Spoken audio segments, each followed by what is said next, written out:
Yeah. Good evening, everyone, and we would like to start the second session of Arena 2. I would like to welcome uh, the chairpersons of the session, Dr. P.K. Goyal, Dr. A.B. Gopal Murugan, Dr. Vijay Iyer, and Dr. Ramesh Daggubati and Dr. Gokul Reddy, and the panelists, Dr. John Jose, Dr. Anmol, Dr. Ravindran, Dr. Deep Chandrapant, Dr. Kathiresan, Dr. Neeraj Prasad. So over to you, Ramesh sir. I'll be talking on conduction disturbances in TAVR and how high and how low should we go. So 1 minute. I have no disclosures. So the secular trends in TAVR mortality, as you see from the TVT registry of about 54,000 patients, and has been going down. The mortality rate has come down from 7.5 to 4.6 in 30-day mortality. The in-hospital mortality has come combinations, and looking at the valve type alone, initially core valve had higher, but Evolute and now Sapien 3, Evolute and Sapien 3 are similar. Lotus has been higher, which is now not in the market anymore. So in the first generation versus the third generation, two people are speaking together. It seems two people are speaking together. Yeah, Doctor, I'm the only one who's talking. Can you hear me? Is there any disturbance, Dr. Goyal? For me, only one I am able to hear, sir. Okay, good. So I'll continue.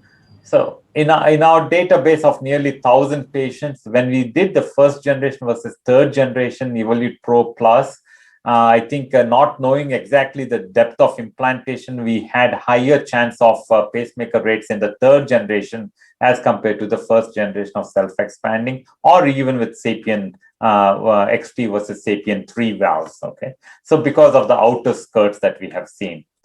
So you're more implantation depth alone most of the time today. Okay, so implantation depth. How high or how low should we go? Now, this is how we used to place in the past. The marker, a radiopaque marker, was placed at the annular plane. Now we are trying to say there's a translucency below the radiopaque marker. That one, the translucent marker, should be placed at the annular plane. So there will be foreshortening from ventricular side. So it will become a much more like a 80-20 or 90-10. And that's what we want, not like 60-40. That's what we used to do in the past. And so with this type of placement, in cohort 1, 60-40, there's about nearly 19% pacemaker rates that has come down to 9% by reducing the implantation depth. And so more ventricular, this has been shown by Maury in Jack 2016 paper.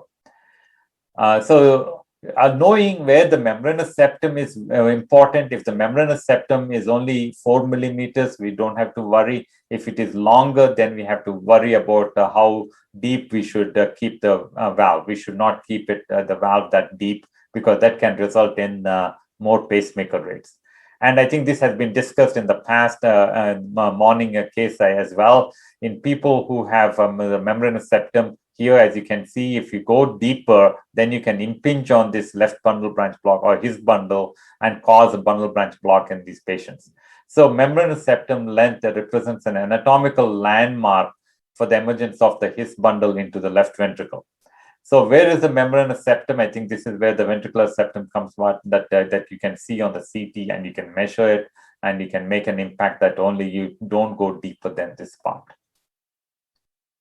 So the initial placements of 8 millimeters of Evolute was associated with the higher pacemaker rates.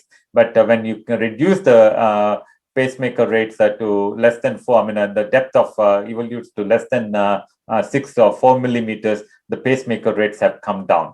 So you can see in this patient with the membranous septum of 3 millimeters, 8 millimeters made an impact and resulted in a bundle branch block. Whereas here, membranous septum is 12 millimeters, and of course, you can go even 8 millimeters and nothing is going to happen, and you're not going to have a bundle branch block in these patients. So the membranous septal length is important, in terms of if it is longer, you can be slightly deeper. If it is shorter, then you have to be very shallow depth in the ventricle with your TAVR placement. So the delta of membranous septal you're going to have is the one that will result in the lower pacemaker rates versus higher pacemaker rates. So you measure the membranous septum. This is a paper that one done by Jalahi. He's at NYU Langone now. He was at Cedars before when he did the most of the workup. And he looked at the membranous septum more than 5 millimeters, between 2 and 5 millimeters, and less than 2 millimeters. So if the more than 5 millimeters, the new pacemaker rates are only 1.9%. If it is between 2 and 5 millimeters and no right bundle branch block, the pacemaker rates are 6.5%. But then when he looked at the implantation depth less than the membranous septum, the new pacemaker rates are only 2%. If the implant depth is more than the membranous septum, then the pacemaker rates are at 11%.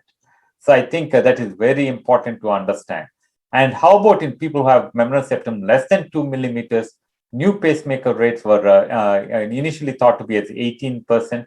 But if you implant depth is less than membranous septum, it is still 0%, whereas implant depth more than the membranous septum, it is 23%. So somebody has to make a decision on how deep it should be. And I think no one is better than the implanting physician to look at the CT scan, calculating the membranous septum and making a decision. Of course, other parameters are LVOT calcification, but I don't have to talk about this because my talk is mainly about how deep or how high should we be. And especially in people who have LVOT calcification on the non-coronary cusp, try to place it higher in 80-20 or 90-10 depth.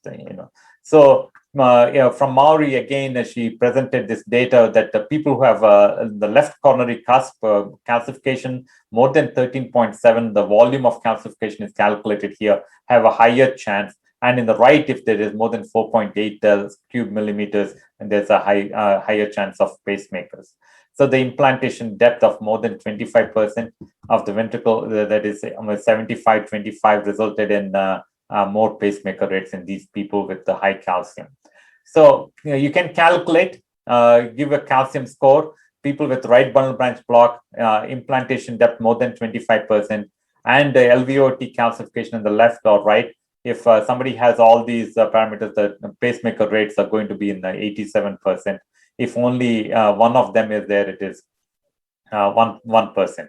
So the higher the risk factors, the depth actually is very important in those patients. In conclusions, the stratification of permanent pacemaker risk based on CT-derived anatomic landmarks is very important.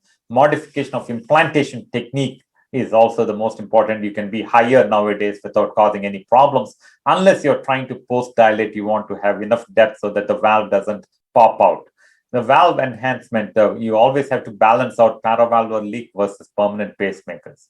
This issue is not going to go away, and especially even at TVT 2021, we have been they have shown that the low-risk patients have a problem with the higher pacemaker rates, especially if the implantation depth is not paid attention to.